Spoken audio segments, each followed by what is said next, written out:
Yeah. So we'll talk about Confirm ID. So starting February 1st, any passengers who do not have a real ID compliant driver's license or another acceptable form of ID such as a passport will have the option of paying a $45 fee to use TSA Confirm ID. That is our new alternative identity verification system.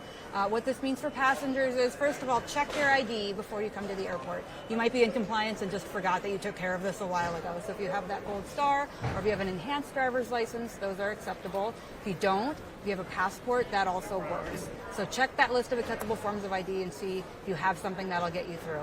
If you don't, and you know I have to go to the airport and I don't have acceptable form of ID, before you get there, go to tsa.gov and it'll link you to pay.gov. That's pay.gov. That's the website you want to make your payment through. It will ask you a few questions. It costs $45, but then that generates a receipt. And then you'll have that receipt either in your email, you can print it out as a hard copy, but the receipt is what they want to see at the checkpoint to prove that you've made the payment. You cannot pay in cash or card at the checkpoint. We have no way of processing payment here, so it's really important that passengers, if they need to use this option, take care of it before they arrive. That will save them time because then they can just move through with the receipt. Once they show the receipt to the officer and it's verified, then they'll go through the identity validation process here at the airport, and then they'll be screened as normal. They could receive extra screening because they didn't bring acceptable form of ID, but that's been the process for people without real ID since May. So that's sort of the steps. For most people, we think it will take 10 to 15 minutes. For other people, it could take 30 minutes or more. So there's different circumstances, and we're recommending people just give yourself some extra time. But really, the main time saver is taking care of it before you get to the airport, because it's a process you have to do on your phone or a computer. Are you able to say, what are these verification process? So I show up, here's my receipt, I paid my $45. So what happens when I get to the checkpoint then? So it really depends what you have. If you have a non-compliant driver's license, we're going to be able to look at that and verify. There are also people who come to TSA with no ID whatsoever. Maybe they were robbed the night before or something. So obviously verifying that person's identity is a different process than somebody who has forms of ID that are just not acceptable. It depends. But basically, these are the same identity verification processes that are happening now. It's just the difference is we're asking people to pay the $45 fee.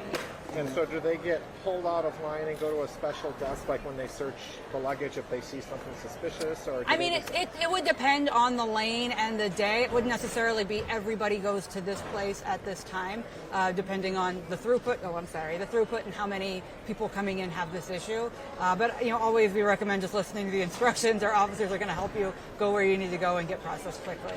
Why February 1st?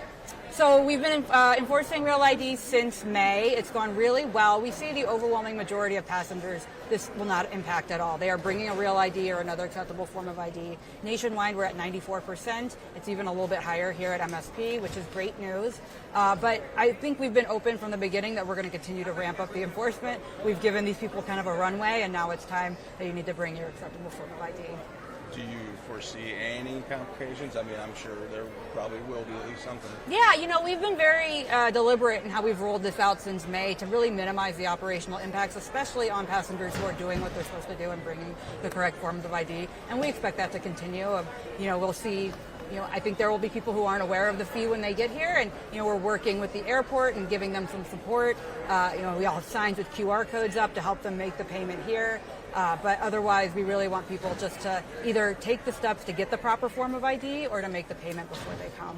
And if somebody gets to the checkpoint and they're unaware of Confirm ID, do they just open an account then, right then and there? And so we'll give you a little paper that says you're not in compliance. It has a QR code in it. You'll scan the QR code. It will take you to the payment site. The payment site is pretty short and abbreviated. One thing that is on there is your first date of travel. And the reason for that is that this is good for 10 days. So if you are there and back in 10 days, you can use that as a receipt more than once. If your trip is longer than 10 days, you would need to pay more than once. And why 10 days as opposed to Again, it's just the idea of somebody's identity, the verification, the safety behind that. If having an infinite permission to go through wouldn't make sense from a security perspective. So there had to be a limit. The payment goes through TSA. It's a government payment. I think the idea is that there are costs associated with verifying the identity of these people who aren't bringing real ID or another acceptable form of ID, and we want those costs to be borne by the people who are using the services and not other taxpayers. Then, what would they require? Their name, address, what?